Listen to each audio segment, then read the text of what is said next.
As if they don't have too much on their plates. The Kings of Combat Sports Podcast, John and Wai. They'll talk about the things they did that day. They'll analyze the work of Vince and Triple H. Rewind to SmackDown. Rewind to SmackDown. Rewind to SmackDown. Rewind to SmackDown. Rewind to SmackDown. Rewind to SmackDown. Rewind to SmackDown. Rewind to SmackDown. Hello, everybody, and welcome to Rewind to SmackDown. It's John Pollock and Wai Ting with you. SummerSlam week is over. The WWE has completed 4 consecutive nights at the Scotiabank Arena, and right at the end of it all was SmackDown and 205 Live, which we will have reviews of. And one person who was there live is here on the line with us. Wai, how are you? Doing all right. How you doing, John? I'm doing well. You got to go live tonight to watch SmackDown, and then on your way home, I watched 205 Live, so I thought we could get into some of that. I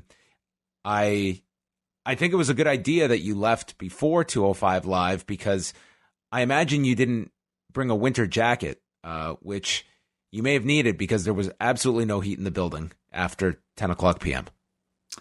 Yeah, I mean, by this point, I think it's somewhat to be expected, but there was certainly a bit of an exodus and after the end of SmackDown. But really, SmackDown was a show where I would say the arena was certainly not more than half. But like the way I would describe it is if you took a look at the lower bowl, basically it was sort of like a J that was filled. Obviously the hard camera side, and then maybe even extending a bit more, but then everything from, I guess, the side of where the actual hard camera actually existed to, the stage, which seemed to cover like, the other third of the bowl, was pretty empty. So it was, but it sounded loud actually during SmackDown itself. Yeah, it didn't seem like a non-enthusiastic crowd on television. This is also the last time they're ever going to have to do it in this format, with SmackDown closing out the weekend, because come Survivor Series, SmackDown will kick off the weekend. That's right. So I think that will help SmackDown, being that it's starting and not ending the show or ending the weekend and having Raw as the fourth night. I think that inevitably, I think that's actually going to help with SmackDown being kind of the last big push for the pay-per-view. And yeah, kicking things off, I think it's just going to be a better setup than these 4-night shows where SmackDown is kind of the one where the party's kind of ended and it's whoever still has some more wrestling in them to go check out. The after party really is Raw. And after the after party, where else is there? Yeah, everyone's left at this point. The party is over. Well, we are going to get into all of that stuff, and we'll get Wai's live thoughts throughout the show. But tonight, Wai, we are going to be giving away our post-wrestling prize pack, so I thought we could kick things off with our big draw among our post-wrestling cafe members. Are you ready to give away some free stuff to start off the show? More than ready. Yeah, all right. Let us go into the deep bag of names. If you are a member of the Post Wrestling Cafe, you are eligible in this draw each and every Tuesday night to win a prize pack courtesy of store.postwrestling.com. So as we spin the wheel and we go in and we select the name, the winner is... Congratulations to... Okay. I'm going to do my best to... read this name. Please do not crucify me. Joe nailed it. D-Y-C-K. Can you read it for me, John? D-Y-C-K? Dyke.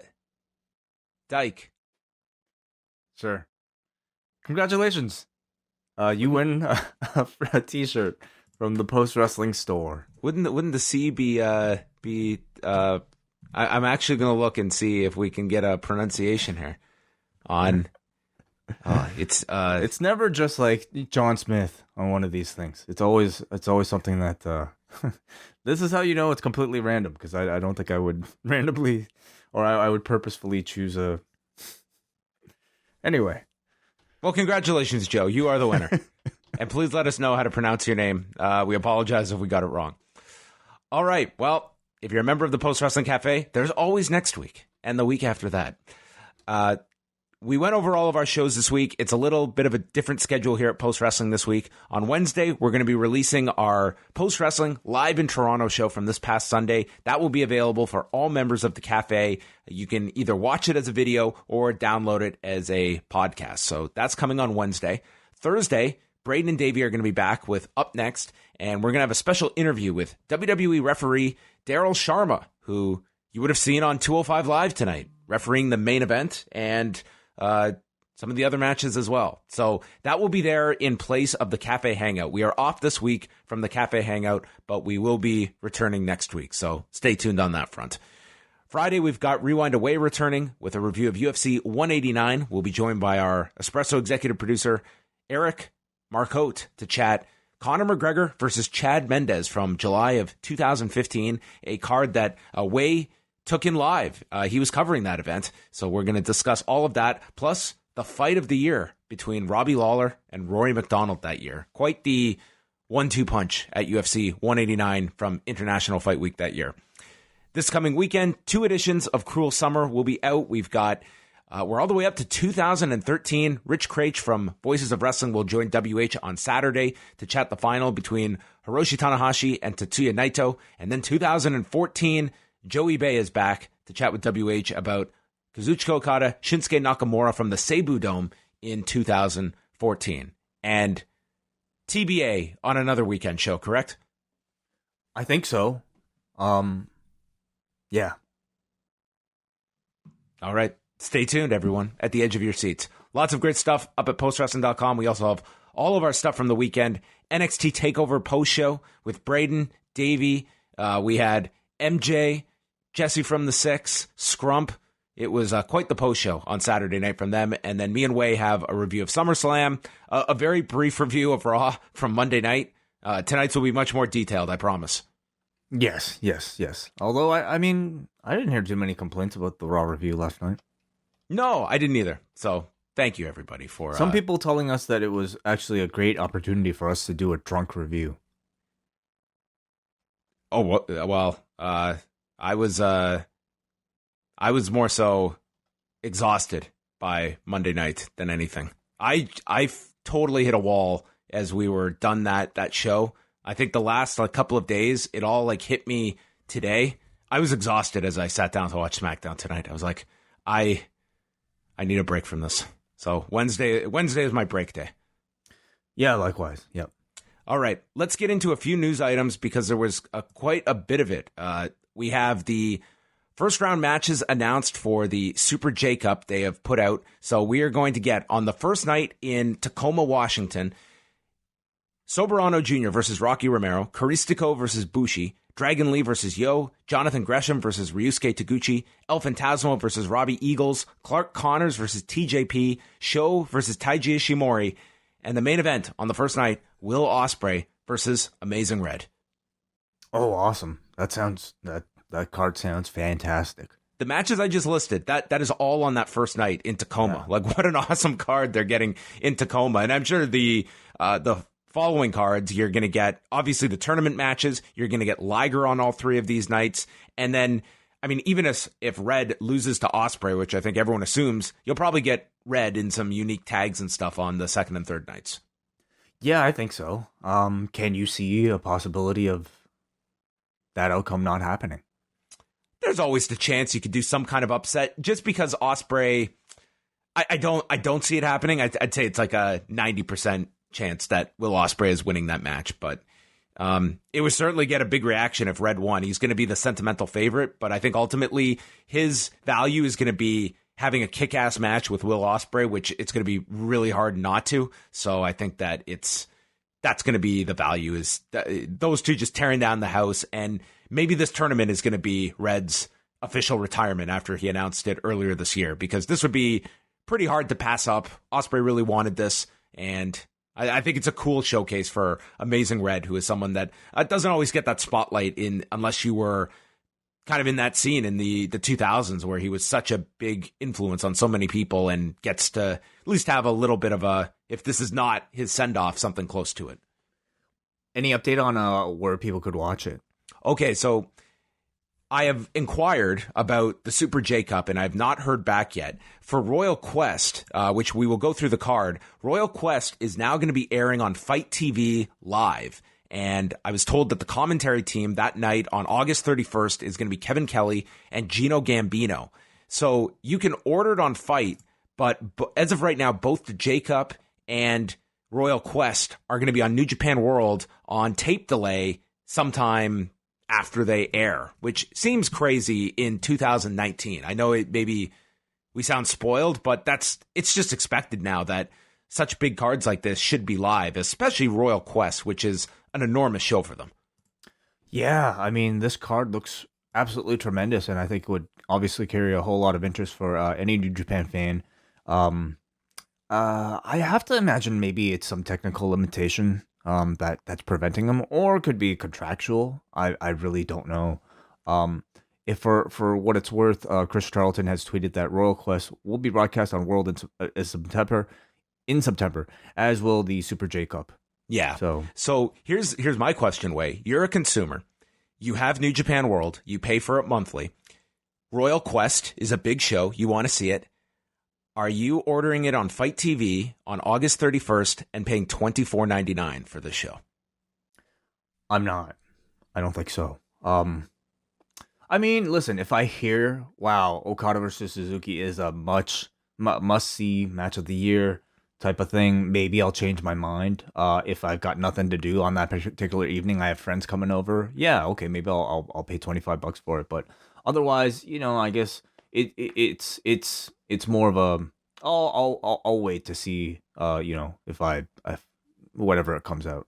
Now remember, this is August 31st, so this is the day of All Out. So Royal Quest will be at 12:30, just after noon, 12:30 p.m. Eastern time, and NXT UK Takeover is that same day, probably around 3 o'clock, I believe, is the start time of that. And this Royal Quest show is also going head-to-head with the CM Punk thing at StarCast. So this is a crazy day. And I think a lot of people are probably going to skip on Royal Quest that are New Japan subscribers, and they're going to watch TakeOver instead, because $24.99 when I'm already getting New Japan World, I can see a lot of people being annoyed by that. Yeah.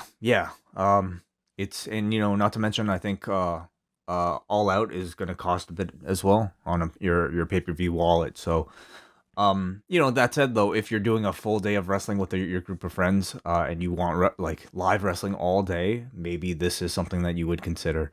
Everybody chipping in to pay for this one show so that you could get a head start on your drinking day, watching wrestling. That sounds. I don't know what we're going to do that day. We're going to have to divide and conquer that day. It's going to be a lot of stuff.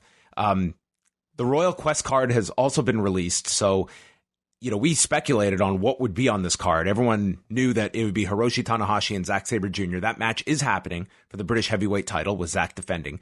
The main event will be Kazuchika Okada and Minoru Suzuki for the IWGP title. On top of that, this one was surprising to me. Tomohiro Ishii defending the never openweight title against Kenta. Mm-hmm. I thought for sure this one would be saved and not thrown on the Royal Quest show, but that tells you how big of a show this is for New Japan. This is as big as any of their big shows. I think certainly as big as what they gave the MSG. I mean, they gave an Okada title win at MSG, so I can't necessarily say it was it's more important, but certainly on paper it looks as good. This is like a Sumo Hall show for them. Yeah, and I think it looks almost as good as the Dallas show, the first night. Right. So it's not really your run of the mill here's a bunch of Rev Pro guys and here are a couple New Japan guys. This feels like a real attempt at giving a serious show to a market that I think has been craving a serious New Japan show for a long time. In addition to those 3 title matches, the Guerrillas of Destiny defend the IWGP tag titles against the winners of the Road to Royal Quest tournament that Rev Pro is currently running. And then we've got the underneath matches with Tetsuya Naito and Sonata against Jay White and Chase Owens, Will Ospreay teaming with Robbie Eagles against Taiji Ishimori and El Phantasmo, Yujiro and Hikuleo versus Kota Ibushi and Juice Robinson, and Rocky Romero and Roppongi 3K versus Ryusuke Taguchi, Shota Umino, and Ren Narita. And of course, John Moxley obviously was never going to be involved with this because of All Out that day, and also not knowing 100% if what Moxley's ability is in the UK. We know what his stance is in terms of the US, but the UK, that's kind of unknown, but it's irrelevant because obviously he's on the All Out card that night. I have to imagine, with I think AEW claiming it to, take UK as a very serious market with great TV coverage, of course, but also, vowing to do live events there. I have to imagine maybe it would be similar to the US, but who knows what he worked out in his contract. Right. I know that a lot of people have been asking about AEW in Canada on TV. And while I don't know the specifics, I've been told that they have a plan for Canada. It's obviously a very important market for them. And all I've been kind of informed is like when the show starts, like Canadians are going to have some way to be able to watch it. It's just not knowing what that outlet is going to be, if they're going to have a deal in place or if they're going to have something else. But it looks like it's not going to be a case where Canadians are shut out come October the 4th. Is that suggesting that it might be streaming on a platform like BR Live? Or... I would have to imagine so. Yeah, I would think that certainly BR Live would be the one I would assume, which you can get in Canada. And sorry, I said October 4th. That's SmackDown. October 2nd for the TNT debut. But the UK and Canada, that's like at the top behind the US. Like those are their big countries that they want to make sure this show is available in. So it seems like one way or another, you'll be able to watch it. It's just a question of whether there will be a television deal in place by then. And I suppose other markets without AEW television, I wonder if we could expect a similar response.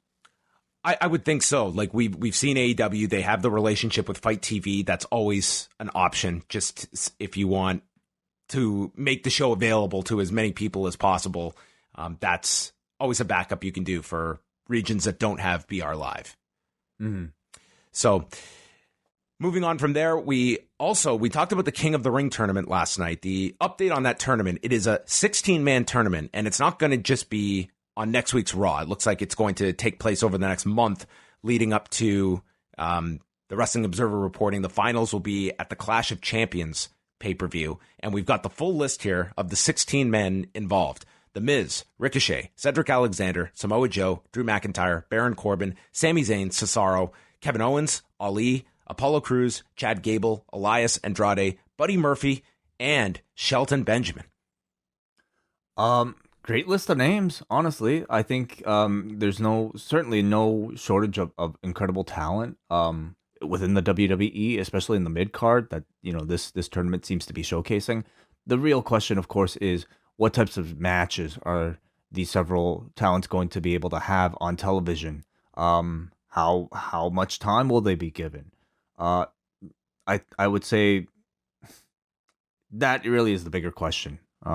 Whether or not I think, tournaments can be very effective, but especially when it comes to like 2019, this is really a chance for WWE to like let this group of talent have great matches on TV. Let them go like 10 minutes. I mean, if it calls for it, at least, 10, 15 minutes with just like bangers, that aren't interrupted with shenanigans, weird commercial breaks, it's a chance for them to have really solid matches and to, I think, reclaim that demographic of the audience that just seems to have been pretty disappointed in terms of in-ring quality.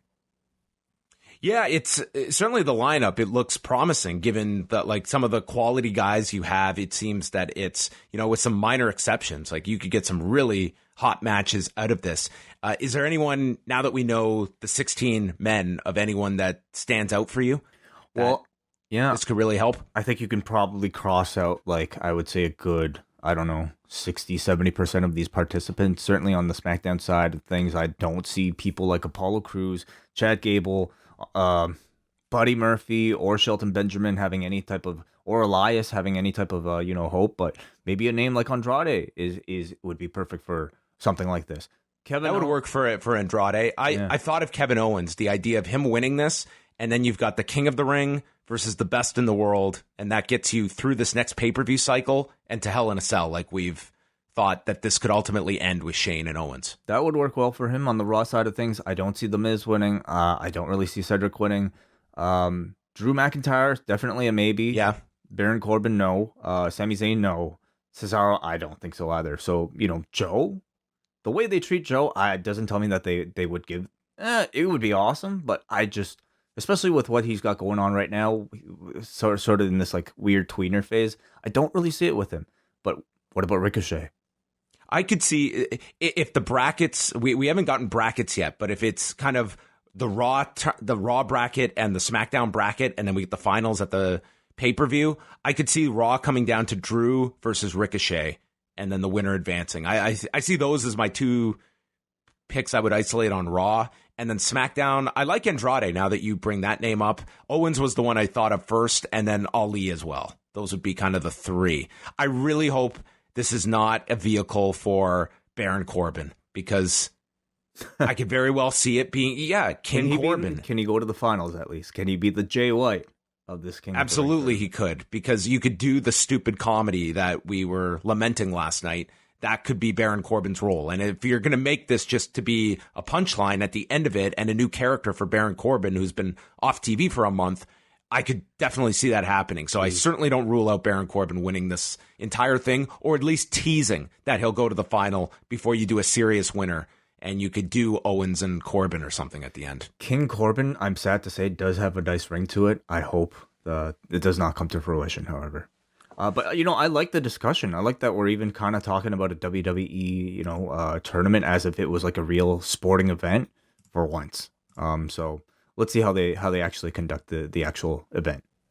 Yeah, let's see where they go. Pro Wrestling Sheet's Ryan Satin had a report out on Tuesday that recently the WWE re-signed Roman Reigns to a new contract. And, I mean, not a whole lot to discuss here other than... Now, this could have been a case where his deal was going to be up in a while and they just wanted to renew now. But think of what this guy, like, we're hearing about all these raises that guys are getting. What is a Roman Reigns worth today versus 18 months ago?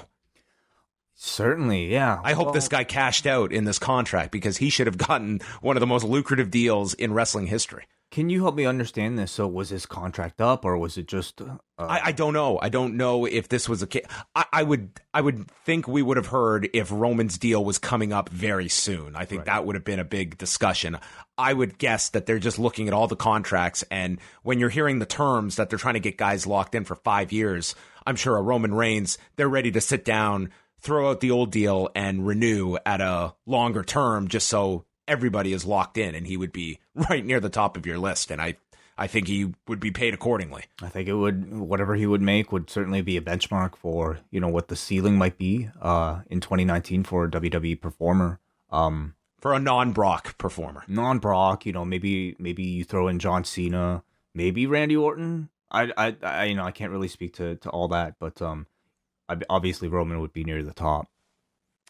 And the final thing here, just looking at the numbers from Monday night, Raw did very well this week. 2,729,000 viewers. That's up 10% from last week. And if you take out the Raw reunion, which was an aberration, this was their highest number since the night after WrestleMania.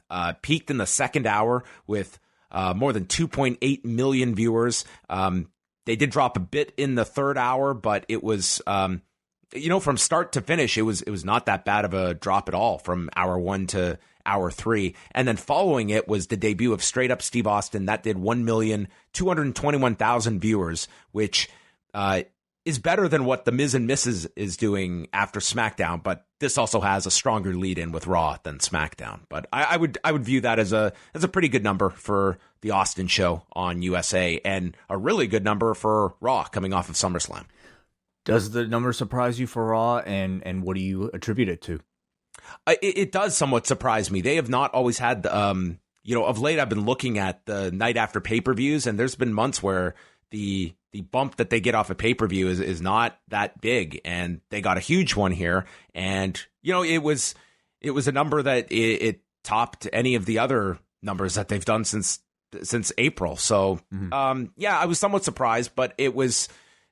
I think it was a fairly well-received show on Sunday, and it is a bigger pay-per-view than most. So I think that helped. And we'll see if the King of the Ring is a draw for people next week. I think that that was one good thing about you had this audience, and you did set them up for something next week that has some nostalgia attached to it, and maybe they will at least get a bit of a number next week. And certainly the ad on Monday, it kind of was confusing. Like, you would have thought the King of the Ring was going to be a one-night show just based on that ad, but it looks like it's going to be just the start of the tournament Monday.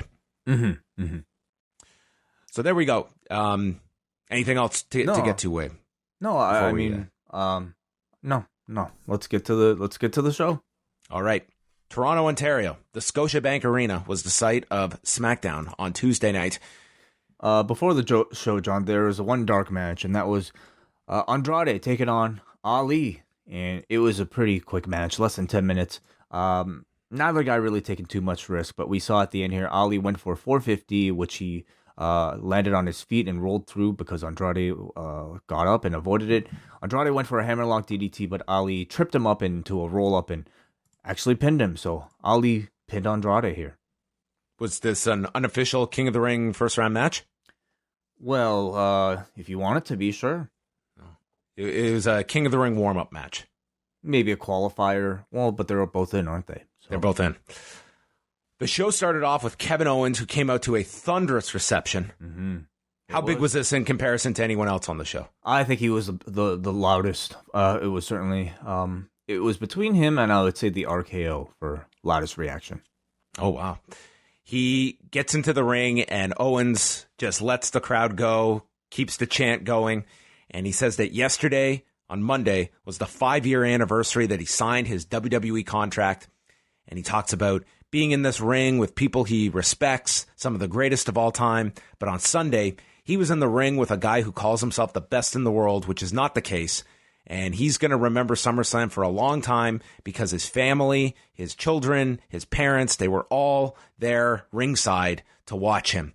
And he mentions kicking Shane in the balls and delivering the stunner that he will remember forever, and now will set his sights on the King of the Ring, which is a concept he loved growing up, and it would mean just as much to win this tournament as the titles he has won in the past. So really putting over the tournament here. He did a great job, not just, putting over his own victory on Sunday, but promoting this tournament and really kind of making it feel like it was really important.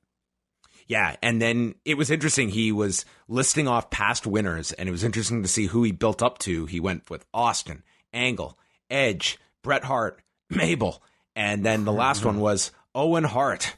And it looked like Owen got the biggest response. Absolutely. I guess if we're going to compare big reactions, I mean, I think Owen's name got as much as Kevin Owens, it seemed. And really interesting because, I mean, Bret certainly is, the most famous Canadian wrestler, but maybe Owen is the most beloved, and especially coming from Kevin Owens, because I think much of this audience knows the personal significance to Kevin Owens naming himself and also his child after Owen Hart. I think it added that much more sentimentality to it. And again, really put over this tournament as something really important, at the very least for Kevin Owens, because winning a tournament like this would bring him that much closer to his idol. I definitely would see Owens being someone that could benefit the most from winning this for the feud with Shane, and then he gets to proclaim himself as whatever. Man, the king. I just, the way they treat their baby faces, I just don't see it. Maybe not. Shane McMahon interrupts and calls it a tainted victory on Sunday. Everyone starts chanting asshole, and Shane has the quip, "There is no reason to call Owens that." He was very funny. He made everybody laugh. I think he's hilarious. They showed footage of Owens kicking him low behind the referee's back, and he asks Owens if he really is a man. And Owens is not going to be lectured by someone who used to be part of something called the Mean Street Posse. And he's a man because he stands up for what he believes in, and he will do whatever it takes to win. Shane says he's a cheater, and he wants to beat the crap out of Owens, but he's going to restrain himself tonight. And they air footage of the chair shots delivered to Elias, and Shane has given Elias the night off, and there will be no 24/7 title defense, which was all a lie here. And he says that Elias was an official in that match at SummerSlam. The crowd at this point starts chanting boring. And it leads up. He just kept going on and on. Yeah, this was a long-winded promo at the end. And he announces that he is fining Owens $100,000. And Owens just has this giant reaction to this figure. And you almost are getting ready for Owens to just like he's being sarcastic and he's just going to laugh at Shane.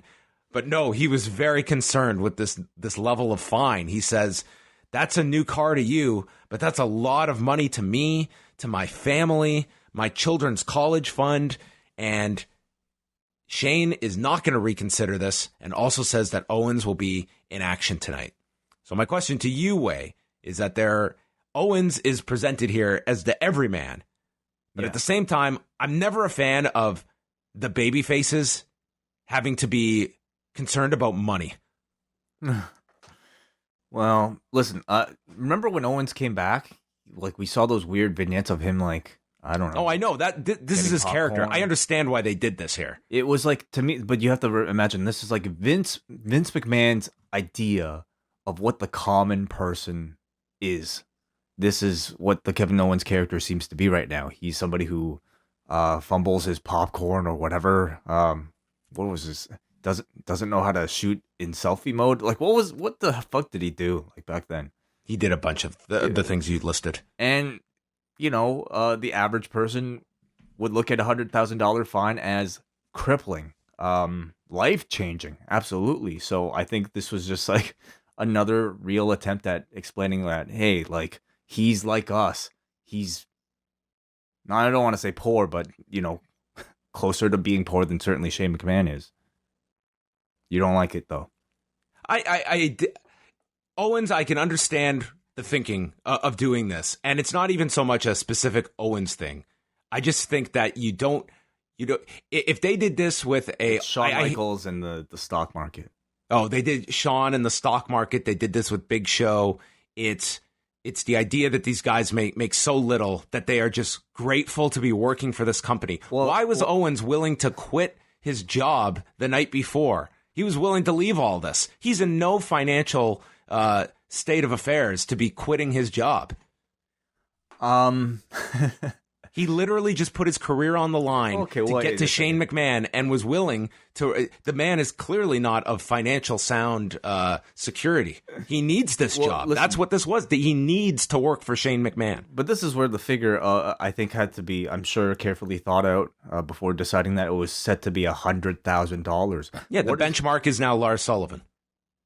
I guess so, sure. Yeah, and I guess you can argue about credibility of that particular fine too. But anyway, $100,000 is a point where I think, even if, like, listen, $100,000 would just ruin somebody on average, like you and I, for life potentially. But to Kevin Owens, it hurts, but it doesn't cripple him. And I think that's that's the number that they determine that. A superstar will be hurt by this, but won't be ruined by it. And therefore they are still above, I think, your average working class human being.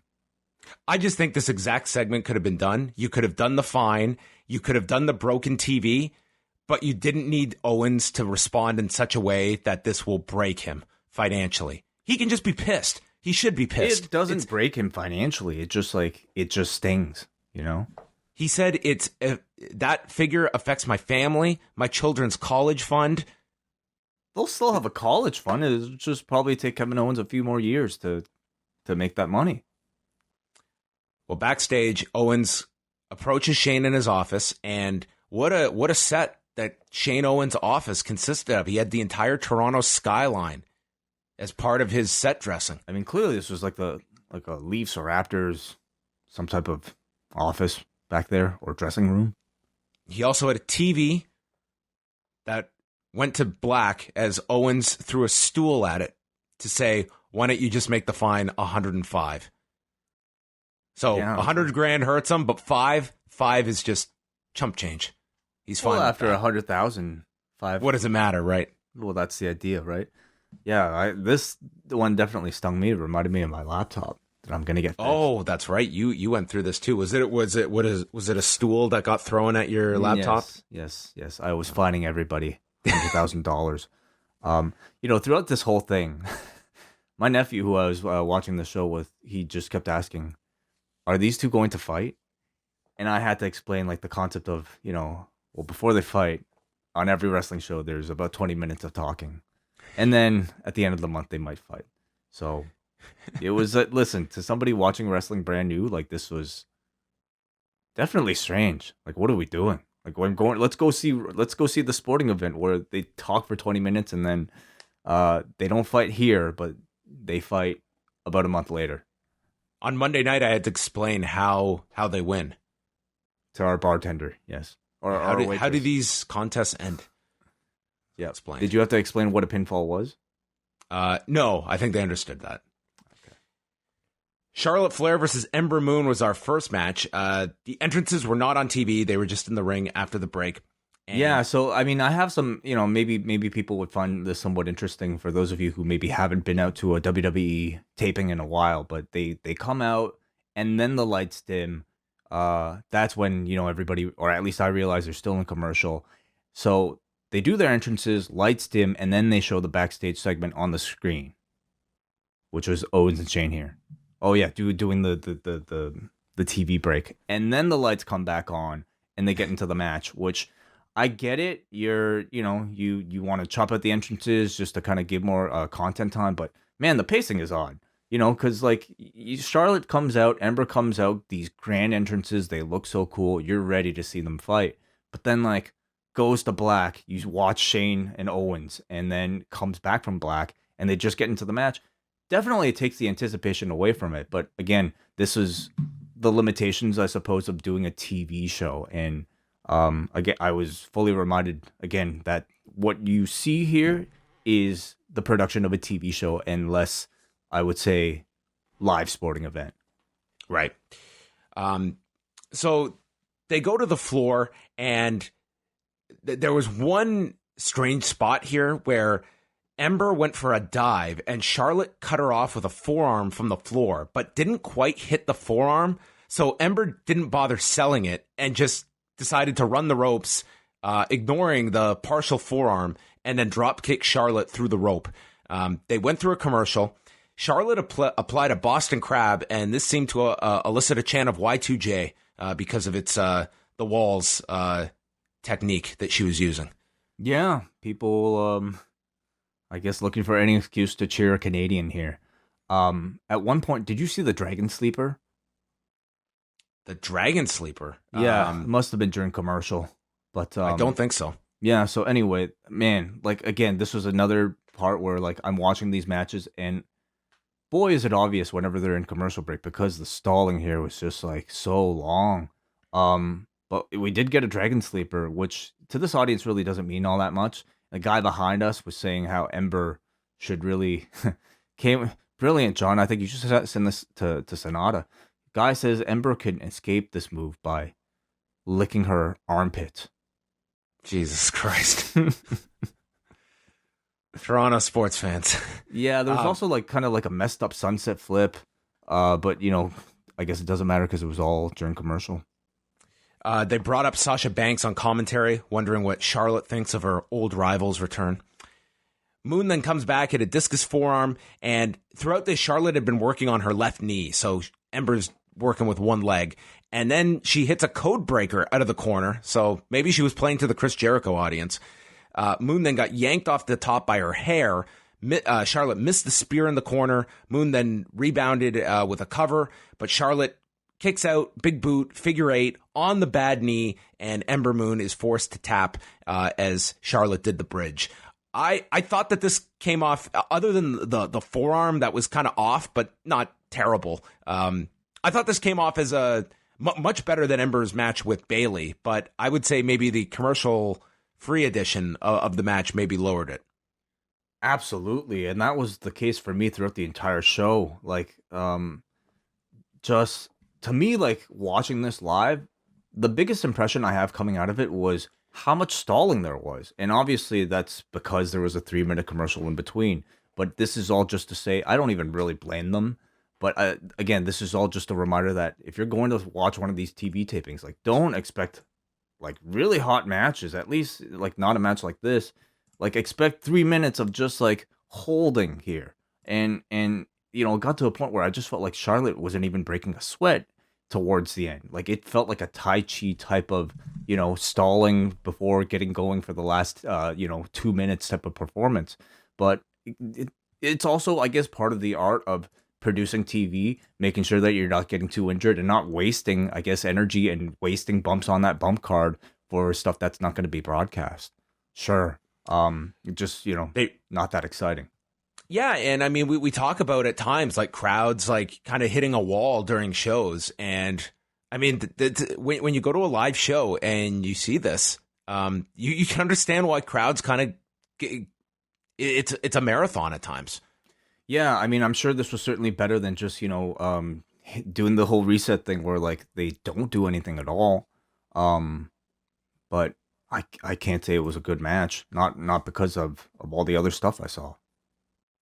They recapped all of the Roman Reigns stuff with Buddy Murphy last week, and then Daniel Bryan and Rowan come out, and they say that someone is out to get Roman Reigns, but they had nothing to do with the car accident or the backstage accident. They were falsely accused by Buddy Murphy. He is a liar, and all you people would lie too if Roman Reigns was coming after you. So he doesn't blame Buddy Murphy because he had to give Roman a name, but unfortunately he gave him the wrong name.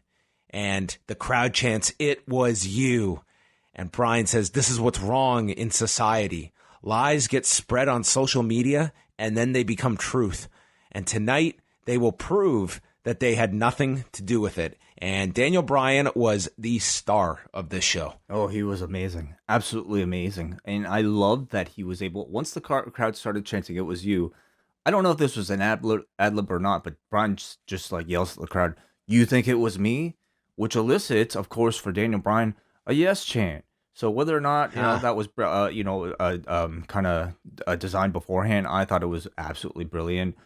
Somehow the environmentalist Daniel Bryan, who in this heel run has been able to kind of hit on so many, I would say, political hot button issues, has turned this like murder angle into a reason to criticize social media usage and the spreading of misinformation. I thought this was awesome. Whoever's been like helping him like come up with this stuff, whether it be him or other people having a hand in it, this was a great segment, and his performance was excellent. He's moved on to the real toxic waste out there. Twitter. Yes. This guy's going to be a babyface in my eyes in mere minutes. Shane is backstage. He's got his busted television set, and Sarah Schreiber asks him, who is Kevin Owens going to face tonight? And Shane complains about him having a temper tantrum like a 6-year-old. And on cue, Samoa Joe walks in, and he's going to show Owens who the real badass is, and he's going to respect authority. So Samoa Joe, it's, I guess, the brand split means a personality split for him, because he was a babyface last week, a pseudo babyface Monday, and a heel tonight. So yeah, he's your utility guy. Seems that way for now. I mean, but that said, though, this audience certainly, I think, is ready for a babyface turn. Joe comes on screen and it's just immediately cheers. And I think everybody he's the guy you certainly love to hate, but just, everybody's ready for him to like, to just kind of be that badass babyface. The same type of push that Kevin Owens has been getting. And then we went to the room. Did this get a big reaction? Well, let me just tell you, we were coming back from Sarah Schreiber and the audience, who conducted an impromptu dance break. Oh. And it was just like, fan cam segment, cutting to everybody, mostly kids, but a lot of adults too, just doing their best, doing a dance. But fun, keeping up the energy during commercials. And then we come back to the room. Oh, I was thinking maybe Alistair off camera was participating. No. I wonder who's got a debt to pay.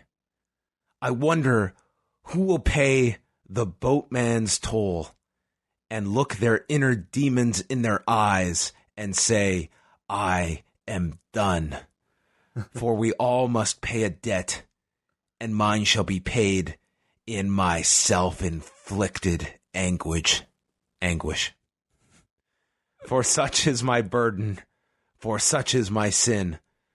But in due time, I shall find an end for any member of the locker room and myself, for all they have to do is knock, knock, knock. It was more like John, though.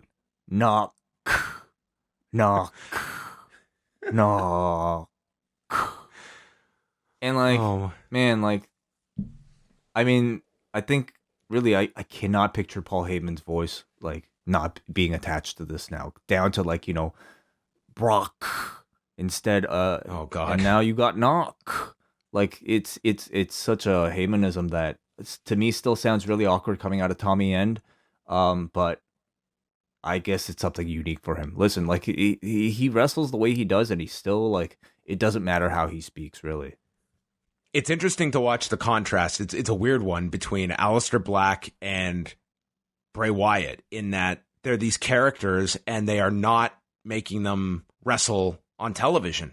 It's very rare when, I mean, they used Black last week, but it really seems like they want to get these two over as their characters, doing promos, doing the vignettes that Bray does, and trying to keep their matches spread out and special. Yeah. Do you think that's intentional? I feel like it's intentional with Bray Wyatt, or maybe is it? Or maybe is it just a case of them like, maybe. I think with Black it is too. Like Black and Zayn, that was to be SummerSlam, and it was just kind of a last minute deal that they decided to put it on TV. So I don't think they're going out of their way to put him on TV, or else you'd be seeing him in more matches. I mean, he's done no television matches with the exception of the Zayn one since they did the tag stuff earlier this year. Like since the room stuff, it's just been promos. Yeah, I think it's the right call. Both of those guys feel very special, at least when they get in ring. Buddy Murphy versus Roman Reigns. This one starts off with Murphy landing a flying knee and then stomps down Reigns, and the crowd seemed to get into Buddy Murphy at the beginning. I would say it felt like a real 60-40 crowd for Roman. And Murphy is very exciting to watch. Reigns then launches Murphy over the announcer's desk and then misses the drive-by and gets shoved into the steps. Murphy comes off the steps with double knees, and then we go to commercial. Were there any highlights during the commercial, Way? Yeah, John. Listen, let me just say, like, the beginning of the commercial, all that stuff was great. Like, Buddy Murphy is awesome.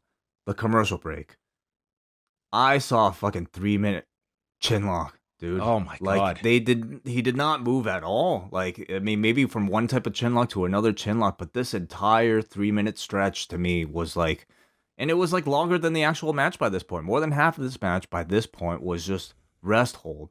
So, you definitely, and I saw the reaction to this online afterwards. Everybody seemed to, man, one of my Twitter trends. Okay, this is ridiculous. I don't know how this happened, but okay.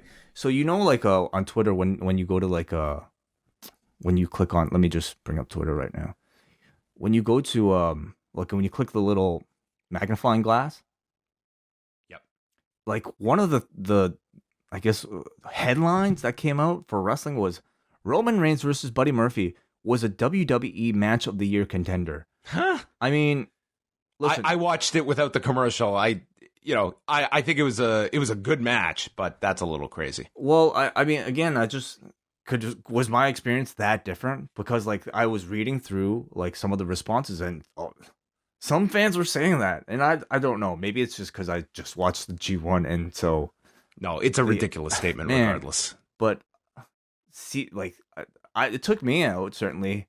Half this match for me was just like Buddy Murphy holding Roman Reigns' head. So, I think you got the way better version. Yeah, I definitely did. Reigns lifted and slammed him, set up for the Superman punch, but then Murphy ducked, and Reigns ended up on the floor where he took a tope con hero and then a Meteora in the ring for a 2 count. There's a super kick delivered to Reigns. He bounces off the ropes and bounces back with the Superman punch for a 2, sets up for the spear, but gets stopped with a series of knees and a brainbuster for a 2 count. And then There's a Superman punch on the floor coming off the steps. In the ring, Reigns hits the spear and wins the match. Commercial notwithstanding, this came off really well on TV. Reigns got the win, and it gave Buddy Murphy something too. Like, Reigns gave him a lot, and the announcers did a pretty good job of trying to position Buddy Murphy as really taking it to Reigns. It's a match I'm really interested to see back on TV because I saw like a lot of really respected voices, really kind of talk about this match and what a great performance it was for Buddy Murphy too. So I certainly don't doubt that. And I'm sure like certain things like maybe Roman selling and his facial expressions might have been lost on me watching live. So I'm willing to give it another chance. I thought, I thought they gave Buddy Murphy way more than I really thought they were going to. Even just doing the Kamigoye and the Brainbuster for a near fall, I thought was really good. So, where do you think that this should have been on SummerSlam? No, because I think on that card it really wouldn't have meant all that much coming out of it. I don't know if they would have had the amount of time that this would have had. I don't necessarily think it would have been more important had it been on SummerSlam. Yeah, I think it's debatable. I think it's I don't think this will be remembered because it was on TV. But it wouldn't have been remembered on SummerSlam either. I don't think. Yeah,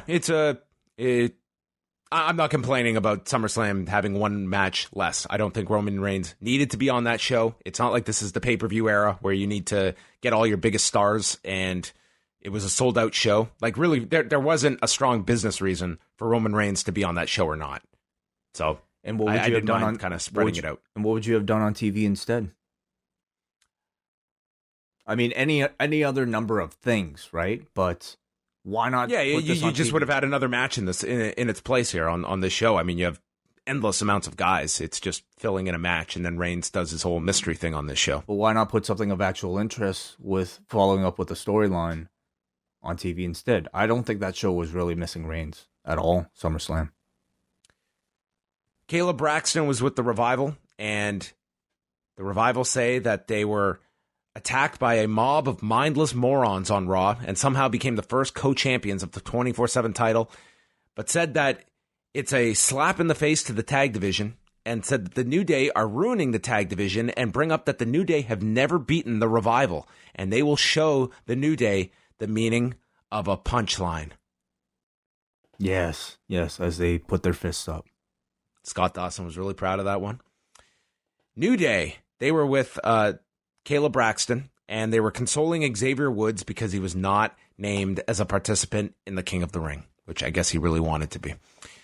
Kayla asks them about the reaction to the comments from the Revival that they're ruining the tag division, and they said they've ruined several things in their lives, including their dinner. They ruined Christmas one year, and then Big E mentions coming across an adult circumcision. Because it rhymes with decision. Was that it?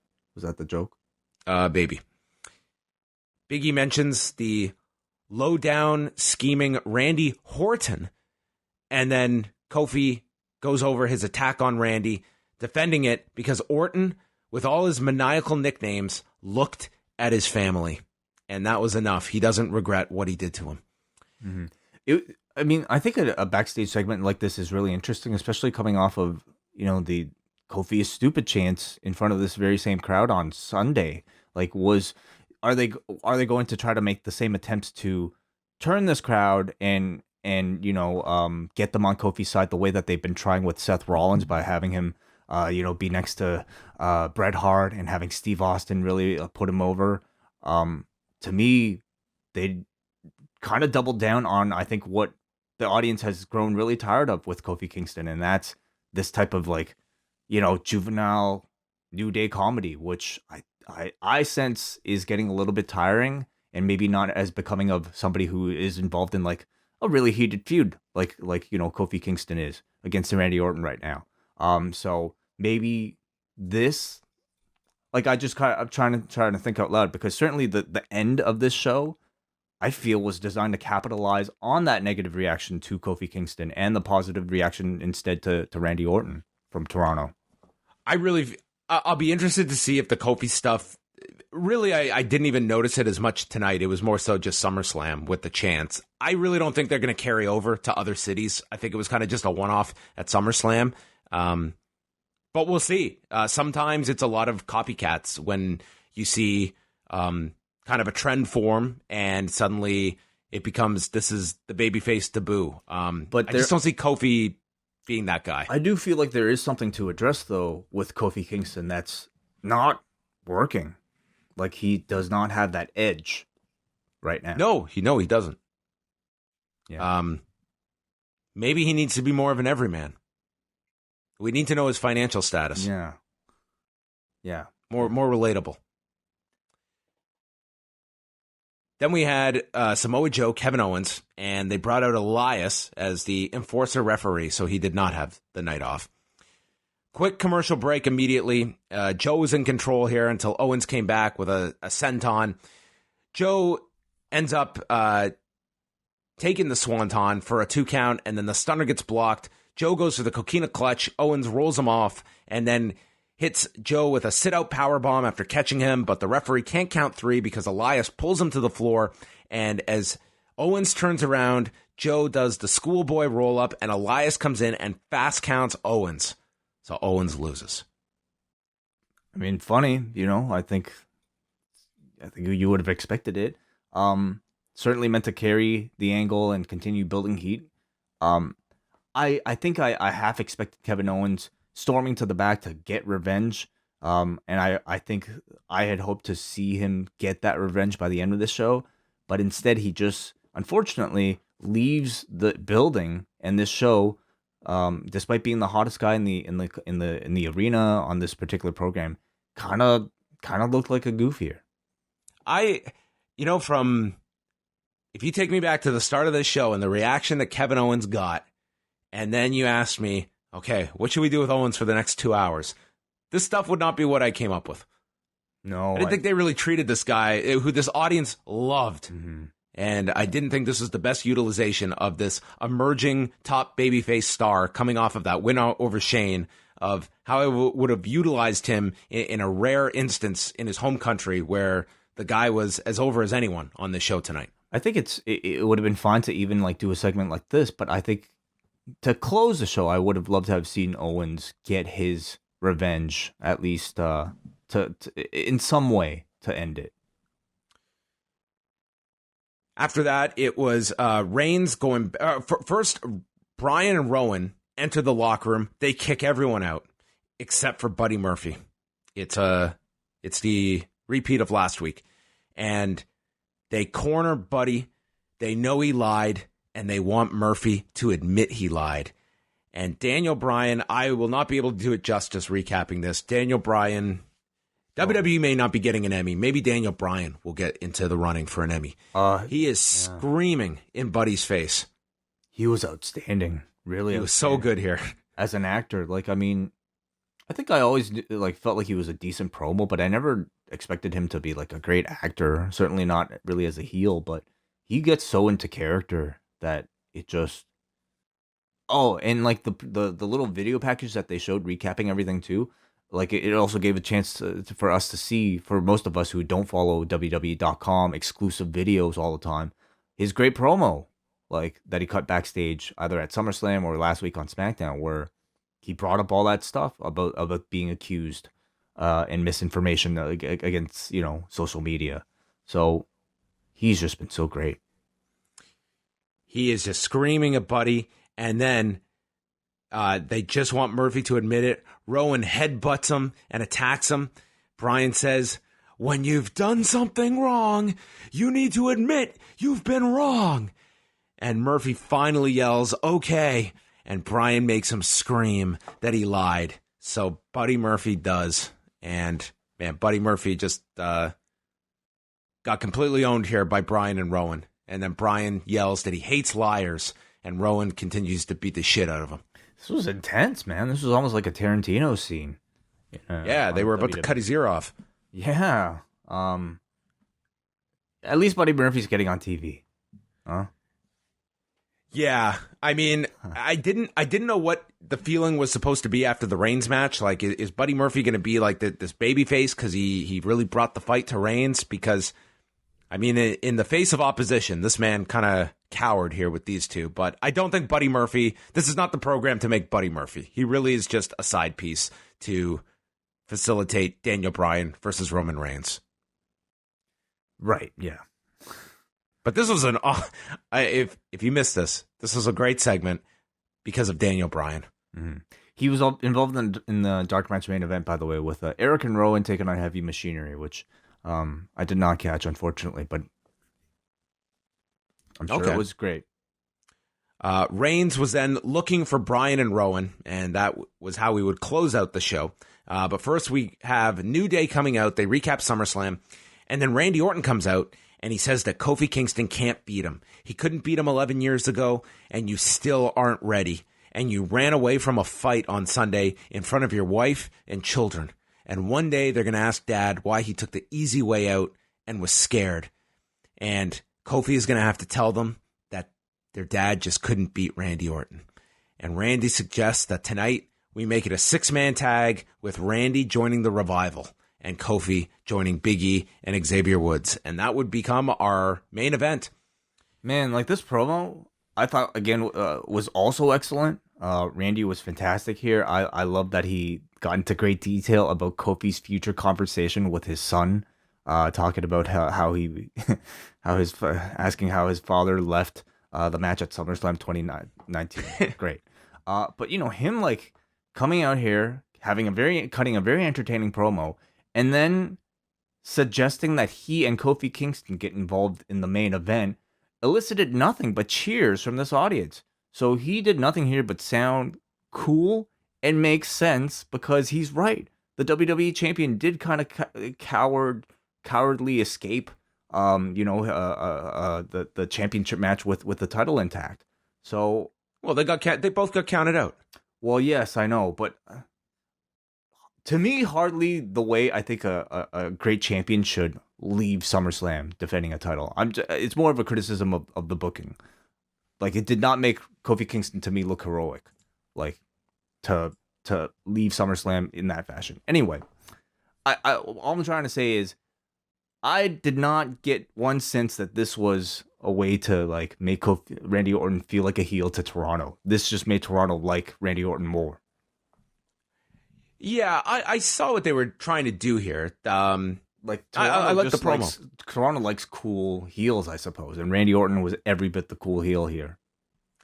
Yeah, I mean it was certainly this promo it definitely clicked with the audience, and the feud's obviously continuing, and I think it should. I think that this could be a really good program for Kofi, and I think having that kind of more personal grudge and this feels like it's building up to Kofi's eventual win over Randy. I hope it just builds to Kofi, like, really getting to that next level. Like, the next level of, like, aggression, not throwing the pancakes, the serious edge to Kofi that I think I've been wanting to see for a long time now. I mean, I was hoping a loss to Randy Orton at SummerSlam would have kind of kicked that into gear. Instead, we got this double countout thing. And very much the same Kofi that has not seemed to evolve his personality at all. It seems to be almost like a statement that they're trying to make that he's the world champion, but he's not changing anything that was the character that largely got him here. And I think you can certainly look at that. Like he hasn't dropped anything. Yeah. So the 6-man tag, it started with Orton and Kofi, but Orton immediately tagged out to Dawson, and Dawson comes in. And then they proceeded to attack Xavier Woods' left arm. I believe they got the heat on Xavier Woods for another edition of SmackDown. There was a commercial break? Yeah, there was a commercial break through this one too. You could tell live. They went through the commercial break, and when they came back, they were still working on the guy's arm. Yeah, you could tell live because the WWE logo, the bug is off the screen. They return from break. He's suplexed away. They're cutting the ring in half. Woods finally gets to the corner after Dawson runs into the corner, and Big E is tagged, and he does his big belly-to-belly suplex comeback spot. They tease the big ending, but it gets stopped with a double-team DDT by the Revival. Kingston then came off the top with a high cross to both, sets up for the boom drop, and then or for the Trouble in Paradise, and is stopped by Orton, who goes to the floor, and Kofi hits the trust fall, taking out Randy.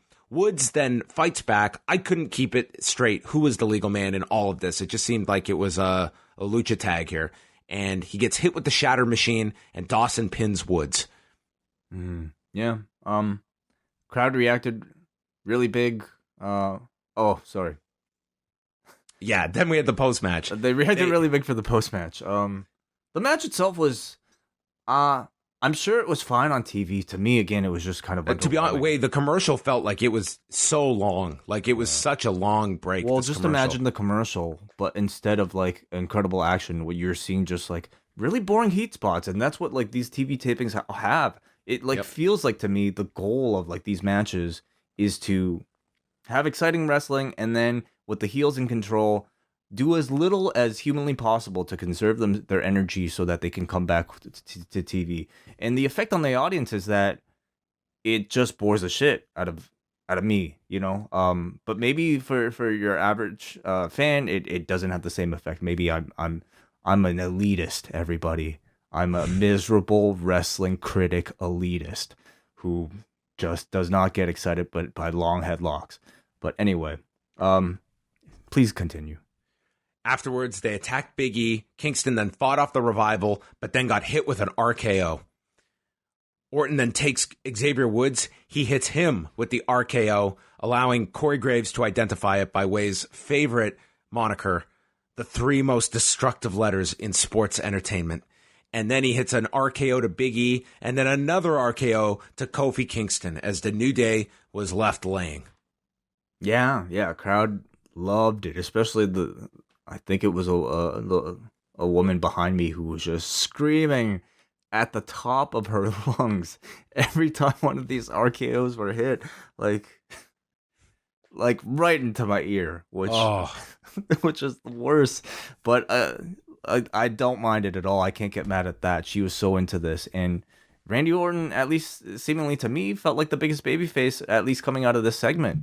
You know, I wouldn't say he was more popular than Kevin Owens, but every time he hit one of those RKOs, I'm sure they knew what they were doing. They were eliciting a big babyface reaction. And then the show ended with Roman Reigns confronting Daniel Bryan and Rowan in the locker room. Bryan and Rowan want an apology from Reigns, just like Samoa Joe received last week. We didn't see any of this, by the way. Oh, no? I didn't even... we went right from that angle to 205 Live. Wow. Or sorry, okay. like the end of the Orton thing to 205 Live. Interesting, because this is how the show ended. So please tell me. I don't even know what happened. So Bryan and Rowan, they want an apology, mentioning how Reigns apologized to Samoa Joe last week. And then Bryan says they've conducted their own investigation, and they found out who attacked Roman Reigns. And next week, they will bring the culprit to Roman Reigns. Very interesting. All right. I really like this ending. I like the fact that we had a cliffhanger to end the show. Roman didn't say one word. He just stared at them with this blank stare on his face. So I like this. I don't think the WWE does enough of this, where you go off the air and you are presented a question where, in theory, you'll get the answer and a reason to tune in next week. So I like the ending. I'm intrigued. Did Bryan also say that he will reveal the culprit as well as a special announcement? Maybe that was his special announcement. Maybe it was. The announcement, I think, has been unannounced officially. Okay. I was just going to quickly go through 205 Live here. Yes. I'm not going to go into super detail here. I really wish I could have stayed, but the people I were with had to be at work early tomorrow. So, well, we had Vic Joseph, Nigel McGuinness, and Aiden English, as always, calling the show. First, it was Akira Tozawa with Brian Kendrick in his corner, taking on Jack Gallagher. They had a fine match together. Just, again, I don't want to be a broken record, but like the lack of heat, it obviously is going to hurt these matches. But it was a fine match. Gallagher had Tozawa lifted up kind of in like the vertebraker setup, but then ran Tozawa into the corner. And Tozawa then dropped Gallagher, set him up in the corner, and he came off the top with his big senton. Now, the finish was kind of interesting. Like, we've seen the foot on the bottom rope spot a million times. It's pretty passe at this point, but it was kind of cool what they did here. So he hits the senton, and he goes to cover Gallagher. The referee's on the other side, and at the count of 1, Gallagher gets his foot on the rope, but at the same time, Brian Kendrick is slapping the mat, cheering on Tozawa. So as he's slapping the mat, his hand inadvertently knocks the foot off the rope.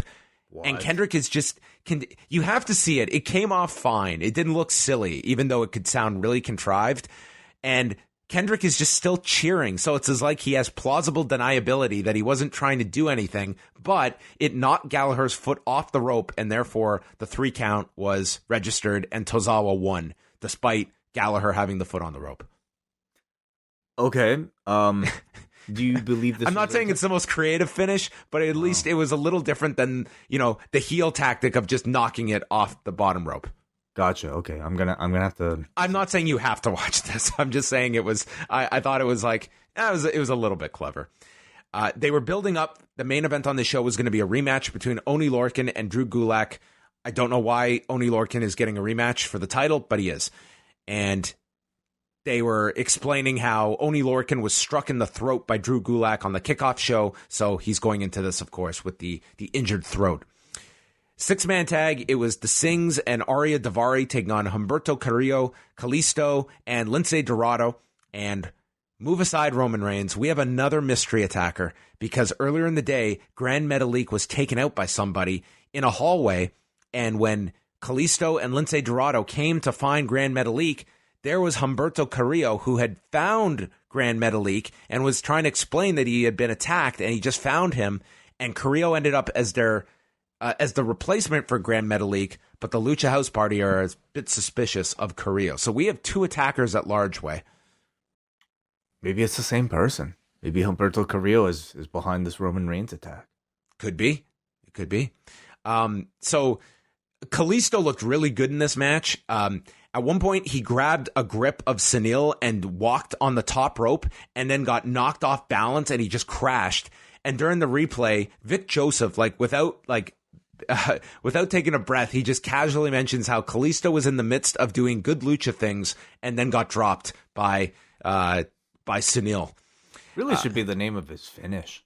Good lucha things. I think he could get away with it. Vic Joseph is a very underrated play-by-play guy. I like him. Yeah, he's just very good quality announcer.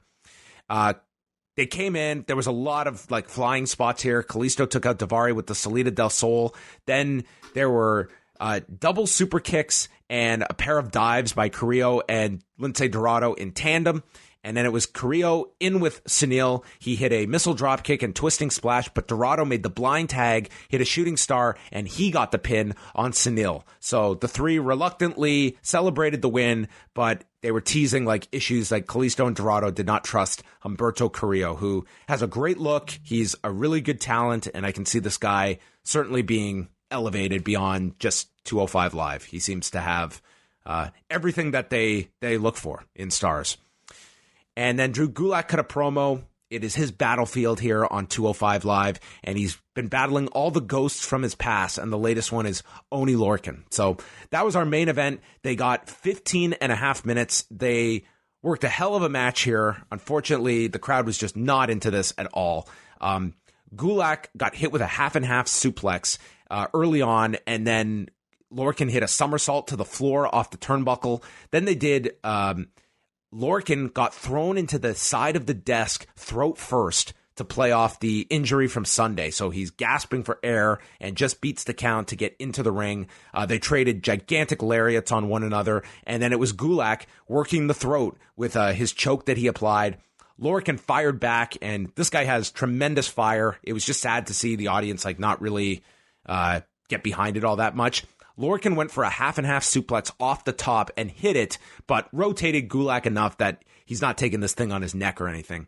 And then Lorcan is killing him with slaps when Gulak rolls him out of the corner like an O'Connor roll, but turns it into the Gulak, and Lorcan does not tap out, but he goes out cold at 15:30, so Drew Gulak retains the Cruiserweight title. I'm sure this was the match they wanted to have at SummerSlam. At least they got to do it. Unfortunately, it was just not a very hot crowd, but it was a really good match that these two had to cap off the show. How much time? 15:30 they went. Okay.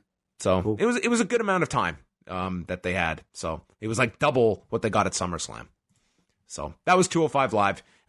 Decent show, fun main event, but yeah, lack of crowd did affect the matches. Well, honestly, like after seeing, I think this show, You can understand sort of like if why they put like, this at the end. You sit through 2 hours and there's all these starts and stops. It wears on people. And then you get to 205 Live at the end where you don't have these breaks. But by that point, this crowd's spent. And I don't always blame the crowd. It's sometimes tough. And what you described tonight, I haven't gone to a SmackDown taping in a while. But you're not describing you're not selling me on going to it next time. Yeah, honestly, I would second guess it. What did those you were with think? Because they were first time attendees. They were pretty underwhelmed. But I don't think that any of us really speak for everybody. I saw plenty of people having a great time around me. So, maybe people just look for different things. All right, let's wrap up the show with some feedback. Tonight's show got a 6.75 on the forum, so Rob beat it out this week. But a good rating, too. A good ranking. Paul from New Jersey writes, I figured the Shane-Kevin Owens feud was going to continue after SummerSlam, but could we have had 1 week without Shane? He was awful on the show, a complete drone. Charlotte and Ember was solid, and Murphy Reigns was excellent. We've seen a bunch of really good TV matches over the last few weeks. Seems to be more of a focus on in-ring storytelling, which has made the shows a lot better. Good promo from the Revival. Alistair Black is total comedy. 6 adult circumcisions out of 10. All right. We got a Lara from Vancouver, who I actually ran into on my way out of the arena. She says, Way, it was cool running into you at the show. Thanks for saying hi. SmackDown followed the same successful formula Raw had. A deeper emphasis on in-ring work with some angles mixed in. Both Buddy, Roman, and Ember and Charlotte were SummerSlam quality. Daniel Bryan as Eco Don Corleone is just a treat to watch. Hope this is a sign of change. From a live perspective, I had a great time. Plus, as I type this, 205 Live is on, and the main event is Oney Lorcan versus Drew Gulak in a title rematch, which is as a huge Gulak fan is worth the price of admission alone. All right. Rich from England, now in Toronto.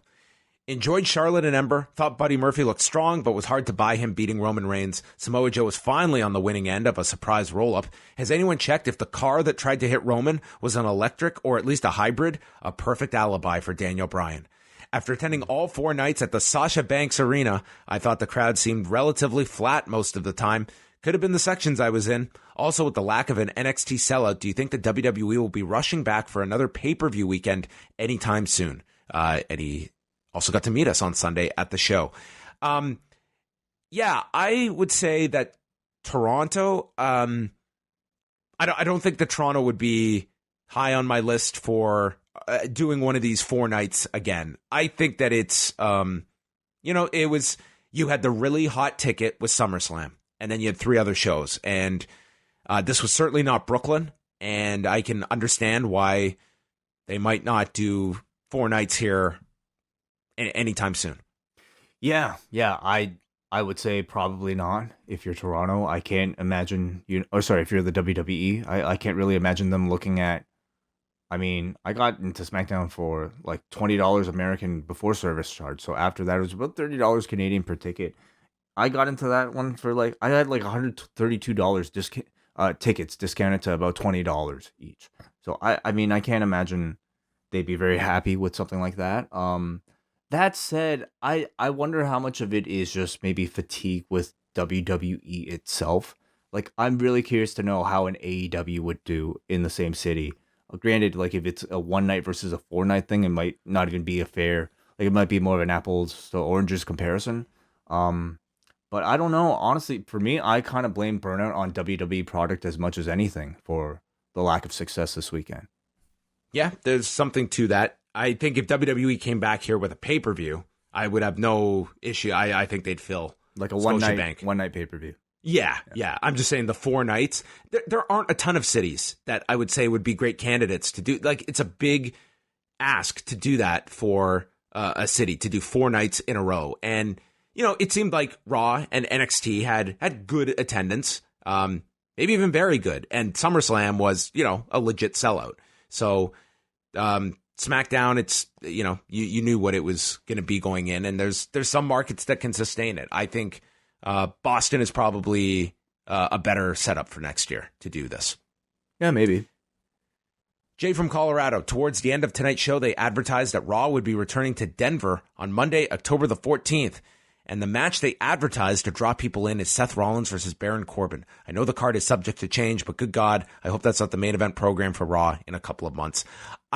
You should never take those long in advanced advertised matches as any kind of gospel. God, are you kidding me? They don't even know what the main event is like for this episode tonight, I bet, until like the beginning of the show. So I think these are more just like dark matches. At best, they're dark matches, and it's just to put something out there. It's like when you see this stuff advertised months out, it's like don't put too much stock into it. It's they do not know what's going to be featured on Monday, October the 14th, as we speak now on August 14th. Finally, we go to Jesse from the 6, who says, what, if anything, does the poor attendance of wrestling shows this past week in Toronto mean? WWE only sold out SummerSlam, I believe, and even then, there were thousands of tickets for it available on StubHub on Sunday. ROH also drew poorly, and I'm not sure about the indie shows. Add to that the quiet and unenthused crowds, and what does it all mean? Is Toronto no longer a wrestling city, or should we expect to see similarly dismal crowds for big events if WWE continues their lackluster storytelling? On a side note, I'd like to thank both of you for the events you hosted this past weekend, as well as Braden and Davey. Post Wrestling has fostered a wonderful community where we can all share our passions for this strange form of entertainment. I spent decades looking for a friend who also liked wrestling, and now I have a whole community of postmarks to interact with, and it's great. Shoutouts to all the fantastic folks I met this weekend, from the indomitable WH Park to listeners like Shannon from Scarborough, Rob, Chris Angler, Laura from Vancouver, and a mysterious and enigmatic figure who said he was from New Jersey. Take care. Wonderfully said, Jesse from the 6. We completely echo your sentiments. John, any thoughts on his question? Is Toronto, what does this mean this weekend? Yeah, in terms of, I'll go in sections here. The WWE, this was not a bad weekend for them. They did tremendous at SummerSlam. Raw had, a really good attendance. I heard, one estimate, and it might have even been more than that. I don't know what the exact figure was for NXT, but it wasn't awful. These weren't home runs. Don't get me wrong. SummerSlam was, but the others were not. So this wasn't terrible. ROH, I think that's way more indicative of the product. And with the indie shows, it didn't shock me. I didn't think that this was going to be a weekend with tons of travelers. And to make those worthwhile, you need to be able to draw from them. That said, the women's show, The Summit, on Saturday morning, that did about $350 paid, I was told, which is it sounds like a low number, but we were at that venue. That place wasn't going to be drawing 500 people. You couldn't fit 500 people in there. So I feel like that. I mean, 350 sounds to me like it's a near capacity, for that building. That was one of the best attendances I've heard from the series of shows at the Met. I believe there were 9 of them. That was one of the best. So, yes, it sounds like a low number, but that venue was not going to be holding 500 people. There was no way. So that's kind of what they were scaled for. And some of them had very expensive ticket prices too. So what you lacked in numbers, I'm sure some of the gates were not bad, given that I was looking at some front row seats were $90. Mm-hmm. Yeah. So I don't look at this, if promoters were going into this expecting a mini WrestleMania, I that was not it. It was, I didn't, just the local market, there's a ceiling to it. If you are a local independent group, this is not a city that draws 1,000 people to indie shows. It's, you aim for 300. That's kind of the benchmark you look for. I think we should all, sorry to cut you off. No, that's all. Go ahead. I think we should also maybe introduce the idea that, SummerSlam might have something to do with it too. If it was a WrestleMania coming to the city, or maybe the Royal totally Rumble different coming to the city, I think it would be a different scenario. Maybe you're only talking about a select number of cities that could support the hype, I guess, to kind of to support to fill shoulder programming coming off of really what is the third biggest pay-per-view now in the WWE's calendar year in SummerSlam. So I think that has something to do with it too, I think honestly, I thought Brooklyn was a perfect spot for the SummerSlam week. Like, that's a fantastic market. They get so much media attention there. But that all got thrown up when they did WrestleMania this year in that market, and then they moved it away from Brooklyn this year. But next year it's Boston, and that'll be a test too. Yeah, Boston will be a test too. I think it's a mixed bag of what you can look back at this past week, but it's also it's not like the indie shows, for instance. It was like some shows definitely got hurt because there was just too much and there was not enough fans to spread them around. But if you're looking at like the series of shows at the Met, I mean, they were going into this like they weren't prepared to be drawing 1,000 people or anything like that. And with ROH, I think it's very indicative of kind of that. To their defense, it was a great show. I really enjoyed that show, but I think the amount of people there, that tells you where the interest level is for Ring of Honor right now. And it's dropped. Like, there's no debating that. Great question, though. So thank you, Jesse, from the 6. And I believe that's going to bring an end to Rewind to SmackDown and conclude our SummerSlam week coverage. Ooh, have we reached the finish line? I think we have just surpassed it, Wai. We got our Q&A show coming out tomorrow, and Wai and I can try and get back to our normal lives. Well, it's been a really eventful, like, several days covering all this stuff. But we've made it. Hopefully, you've all enjoyed the content. Thank you, everybody that we saw and met this weekend. I would love to do like another something like what we did like between all of us. Meeting people throughout the entire week, if at all possible. Obviously being Toronto, like, it made it so easy, or at least easier. I don't want to say so easy, but easier. But between like Braden and Davey doing the Up Next thing, and then us doing something before SummerSlam, and then us having something for Raw, even it was awesome. So hopefully there's a chance to do something like that again. Yeah, I had so much fun this past weekend, and it was more so than just going to these shows. It was all the people that I got to see, whether it was new people, new listeners, or getting to reconnect with people that I haven't seen in a long time. That to me was my favorite part of this weekend. I had so much fun this past weekend, so it was great to meet so many people, and somehow we survived it all. But it was a lot of great stuff, just spread out over many, many hours. So big question is, John, how will you be spending your day tomorrow? Tomorrow is my day to hang out with Max. So that's my day tomorrow. And I'm sure you'll be catching up on all the other wrestling, all the All Japan. What do they got going on? Is there some tournament that they? Not right now. I mean, there is some outstanding All Japan stuff. I've got to watch UFC 189 at some point by Friday. So I should do that too. That's That'll be, I'll probably have to watch that like late Wednesday night or something like that. So, but at least that's a good card to go back and watch. Yeah. So that is when Wai and I will be reviewing on Friday. So once again, no Cafe Hangout Thursday, but we will have the Q&A out Wednesday for patrons. Thursday, the interview with Daryl Sharma, as well as Up Next coming out. So lots of stuff over the next couple of days. Yeah, and one quick plug. I recently recorded an interview with a listener of ours who does a podcast talking to, I guess, immigrants into Canada, and it's called the Immigrant Hustle Podcast, and it's just really like a conversation that I had with these guys talking about maybe just I guess some of the my experiences growing up as an immigrant in Canada and getting into podcasting and covering professional wrestling for a living. So I love the conversation. I love talking to these two. So it's called the Immigrant Hustle Podcast, and that is available on Thursday. I'll probably be tweeting about it, so just look out for it then, or subscribe to them. The Immigrant Hustle Podcast. Fantastic. And that reminds me as well, Wednesday on the site, I'm going to have an interview up with the co-promoter and booker of C4 Wrestling. They're a company out of Ottawa, Ontario, and the promoter's name is Mark Paulicel. And this Friday, they're doing their annual Fighting Back show. And what they do is they run this they run this benefit show, and 100% of the proceeds go to the Canadian Cancer Society. And this year they've got Cody Rhodes on the show. They've got Dark Order working the show, MJF, Joey Janela.